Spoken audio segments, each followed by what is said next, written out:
tayo ay maging kawangis ni Kristo sa taimtim na pagdalangin sa tulong ng mga larawan at dasal.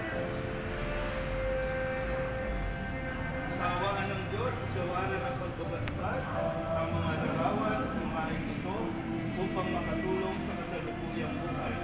Sa ikabubuhat sa paggawa ng kabutihan upang makamit ang hidaya ng kalangitan sa pamamagitan ng Kristo kasama ng Espiritu Santo at sa walang hanggan.